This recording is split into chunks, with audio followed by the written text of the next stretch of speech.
ओम शांति। 13 दिसंबर 2025 बाबा का साकार मुरली। मीठे बच्चे, तुम्हारी इस ईश्वरीय मिशन है। तुम इसको ईश्वर का बनाकर उन्हें बेहद का वर्षा दिलाते हो। प्रश्न: कर्मेंद्रिया की चंचलता समाप्त कब होगी? उत्तर: जब तुम्हारी स्थिति सिल्वर एज तक पहुँचेगी। यथार्थ जब आत्मा त्रेता की शतो स्टेज तक पहुंच जाएगी तो कर्मेंद्रियों की चंचलता बंद हो जाएगी। अभी तुम्हारी रिटर्न जर्नी है, इसीलिए कर्मेंद्रियों को बस में रखना है। कोई भी छिपाकर ऐसे कर्म नहीं करना जो आत्मा पतित बन जाए। अविनाशी सर्जन तुम्हें जो परहेज बता रहे हैं उस पर चलते रहो। गीत मोखड़ा देख ले प्राणी। ओम शांति। रूहानी बच्चों प्रति रूहानी बाप समझा रहे हैं। न सिर्फ तुम बच्चों को, जो भी रूहानी बच्चे प्रजापिता ब्रह्मा मुखवंशावली हैं वह जानते हैं। हम ब्राह्मणों को ही बाप समझाते हैं। पहले तुम शूद्र थे, फिर आकर ब्राह्मण बने हो। बाप ने वर्णों का ही हिसाब समझाया है। दुनिया में वर्णों का भी समझते नहीं, सिर्फ गायन है। अभी तुम ब्राह्मण वर्ण के हो, फिर देवता वर्ण के बनेंगे। विचार करो, यह बात राइट है। जज योरसेल्फ। हमारी बात सुनो और भेंट करो।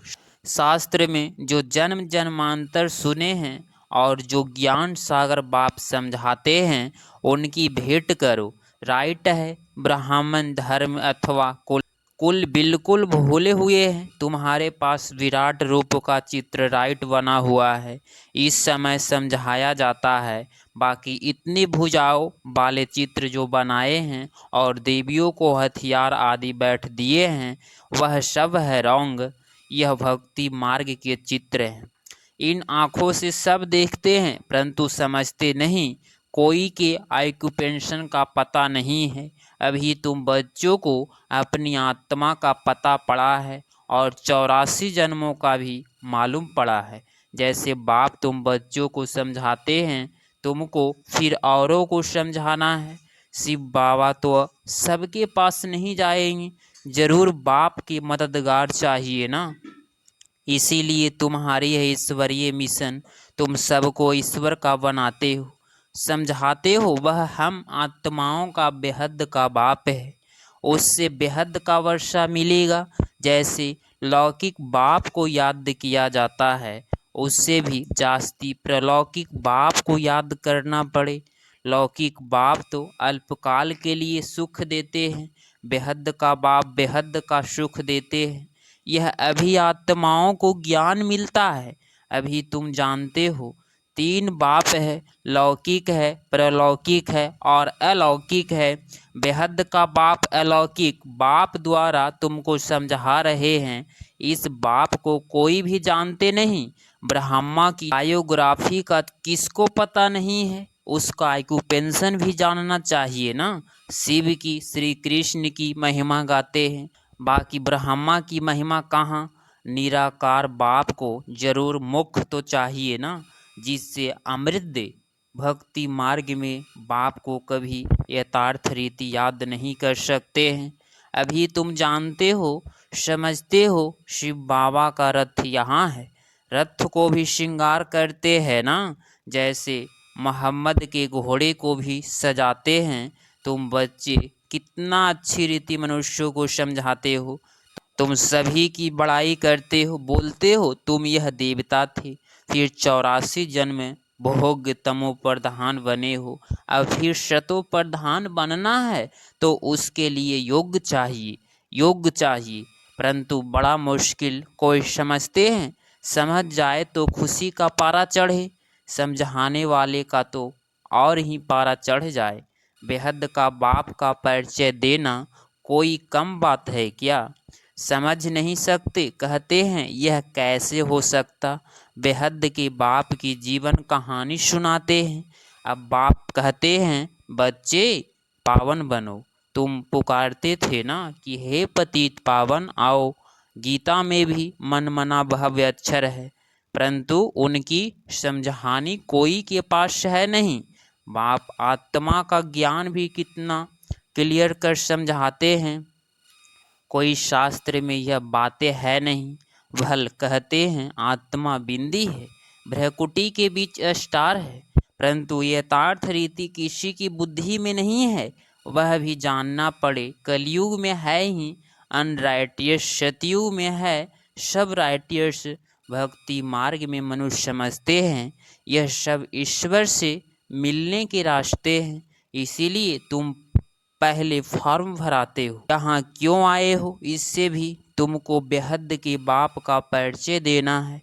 पूछते हो आत्मा का बाप कौन है? सर्वव्यापी कहने से तो कोई अर्थ ही नहीं निकालता। सबका बाप कौन, यह है मुख्य बात। अपने अपने घर में भी तुम समझा सकते हो। एक दो मुख्य चित्र, सीढ़ी, त्रिमूर्ति, झाड़, यह बहुत जरूरी है। झाड़ से सब धर्म वाले समझ सकते हैं कि हमारा धर्म कब शुरू हुआ। हम इस हिसाब से स्वर्ग में जा सकते हैं। जो आते ही पीछे हैं वह तो स्वर्ग में जा ना सके, बाकी शांति धाम में जा सकेंगे। झाड़ से भी बहुत क्लियर होता है। जो जो धर्म पीछे आए हैं उन्हीं की आत्माएं जरूर ऊपर में जाए विराजमान होगी। तुम्हारी बुद्धि में सारा फाउंडेशन लगाया जाता है। बाप कहते हैं आदि सनातन देवी देवता धर्म का सैंपलिंग तो लगा, फिर झाड़ के पत्ते भी तुमको बनाने हैं। पत्ते बिगड़ तो झाड़ होते नहीं। इसीलिए बाबा पुरुषार्थ कराते रहते हैं आप समान बनाने के लिए।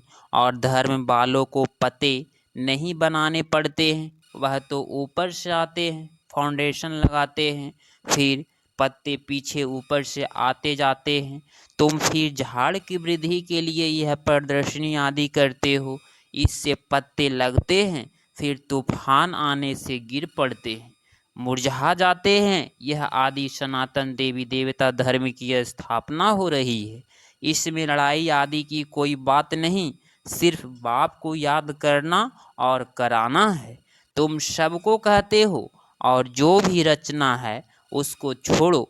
रचना से कभी वर्षा मिल न सकी।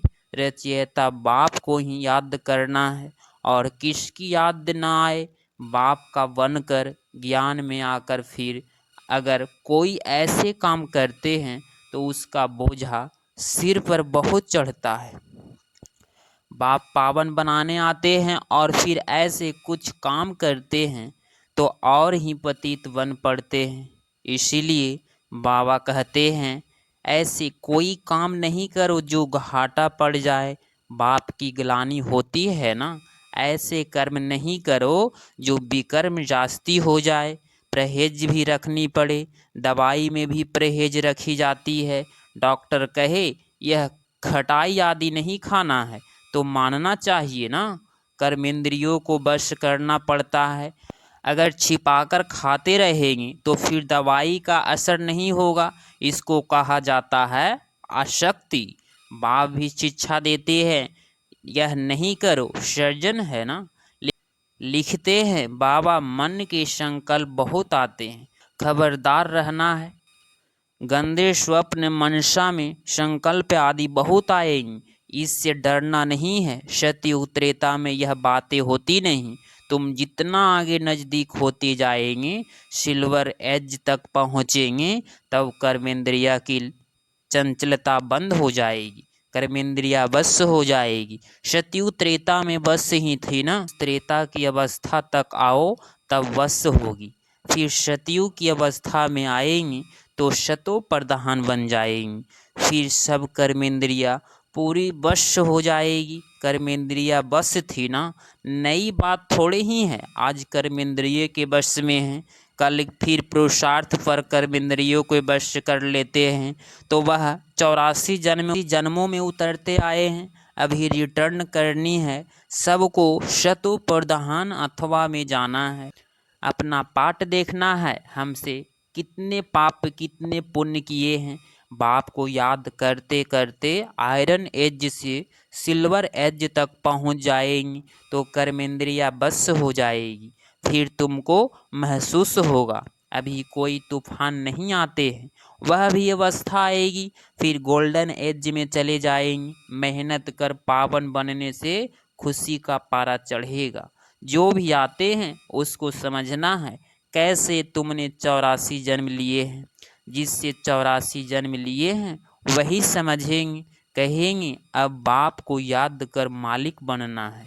84 जन्म नहीं समझते हो तो शायद रजाई के मालिक नहीं होंगे। हम तो हिम्मत दिलाते हैं, अच्छी बात सुनाते हैं, तुम नीचे गिर पड़ते हो। जिससे 84 जन्म लिए होंगे उनको झट स्मृति आएगी। बाप कहते हैं तुम शांति धाम में पवित्र तो थे ना, अब फिर तुमको शांति धाम सुख धाम में जाने का रास्ता बताते हैं। और कोई भी रास्ता बता ना सके, इसीलिए शांति धाम में भी पावन आत्माएं ही जा सकेगी।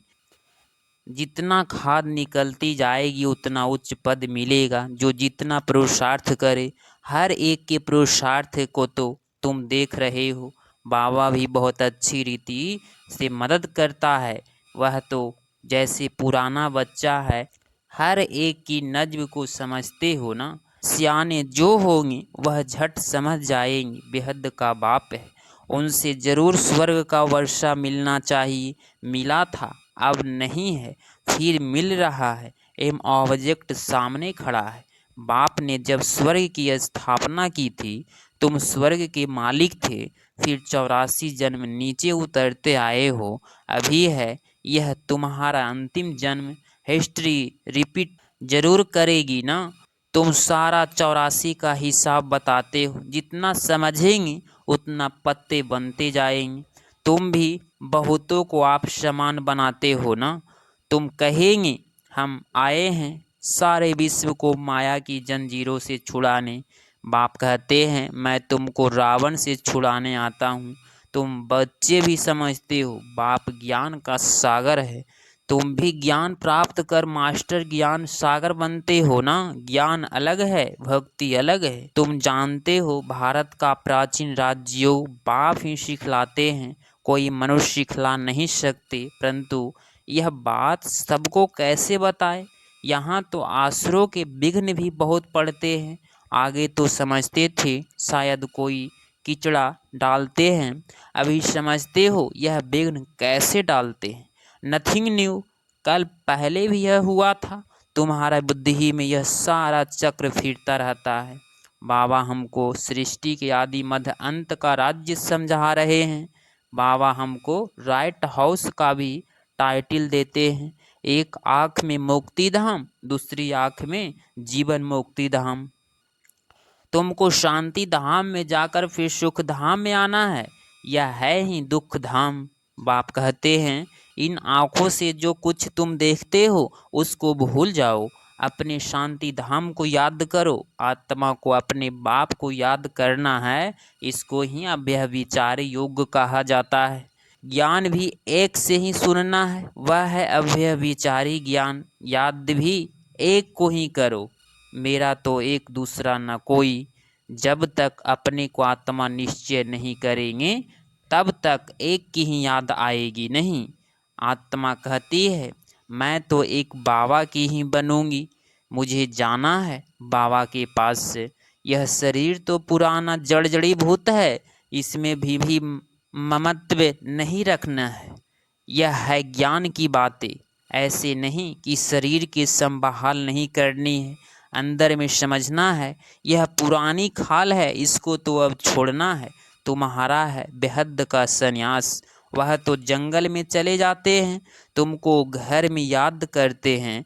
याद से रहते रहते तुम भी शरीर छोड़ सकते हो। कहाँ भी हो तुम बाप को याद करो, याद में रहेंगे स्वदर्शन चक्रधारी बनेंगे तो कहाँ भी रहते तुम उच्च पद पा लेंगे। जितना जितना इंडिविजुअल मेहनत करेंगे उतना पद पाएंगे। घर में रहते भी याद की यात्रा में रहना है। अभी फाइनल रिजल्ट में थोड़ा टाइम पड़ा है, फिर नई दुनिया की तैयारी चाहिए ना। अभी कर्मातीत अवस्था हो जाए तो सूक्ष्म वतन में रहना पड़े। सूक्ष्म वतन में रहकर भी फिर जन्म लेना पड़ता है। आगे चलकर तुमको सब साक्षात्कार होगा। अच्छा, मीठे मीठे सिकिलधे बच्चों प्रति माता पिता बाप दादा का याद प्यार और गुड मॉर्निंग। रूहानी बाप की रूहानी बच्चों को नमस्ते नमस्ते। धारणा के लिए मुख्य सार पॉइंट नंबर फर्स्ट, एक बाप से ही सुनना है, एक की ही अभ्यविचारी याद में रहना है, इस शरीर की संभाल रखनी है लेकिन ममत्व में नहीं रखना है। पॉइंट नंबर टू, बाप ने जो परहेज बताई है उसे पूरा पालन करना है। कोई भी ऐसे कर्म नहीं करना है जो बाप की ग्लानि हो, पाप का खाता बने। अपने को घाटे में नहीं डालना है। 13 दिसंबर 2025 का वरदान, 3 सेवाओं के बैलेंस द्वारा सर्वगुणों की अनुभूति करने वाले गुण मूर्त भव। स्पष्टीकरण, जो बच्चे संकल्प बोल और हर कर्म द्वारा सेवा पर तत्पर रहते हैं वहीं सफलता मूर्त बनते हैं। तीनों में मार्क्स समान है। सारे दिन में तीनों सेवाओं का बैलेंस है तो पास विघ्न ऑनर वह गुण मूर्त बन जाते हैं। उनके द्वारा सर्व दिव्यों गुणों का श्रृंगार स्पष्ट दिखाई देता है। एक दूसरे को बाप के गुणों का वह स्वयं की धारणा के गुणों का सहयोग देना ही गुण मूर्त बनना है, क्योंकि गुण दान सबसे बड़ा दान है। स्लोगन, निश्चय रूपी फाउंडेशन पक्का है तो श्रेष्ठ जीवन का अनुभव स्वतः होता है। अव्यक्त इशारे, अब स्वप्न वह कर्मातीत बनने की धुन लगाओ। पिछले कर्मों के हिसाब किताब के फलस्वरूप तन का रोग हो, मन के संस्कार अन्य आत्माओं के संस्कार से टक्कर भी खाते हो, लेकिन कर्मातीत कर्म भोग के वश ना होकर मालिक बन हिसाब चुकतू करावे। कर्मयोगी बन कर्म भोग चुकतू करना, यह है कर्मातीत स्थिति की निशानी। प्रैक्टिस करो अभी अभी कर्मयोगी, अभी अभी कर्मातीत स्टेज। अगर आप इस चैनल पे डेली मुरली क्लास सुन रहे हैं तो चैनल को प्लीज सब्सक्राइब करें और नोटिफिकेशन ऑल पे क्लिक करें। मिलते हैं अगली मुरली क्लास में। ओम शांति, ओम शांति।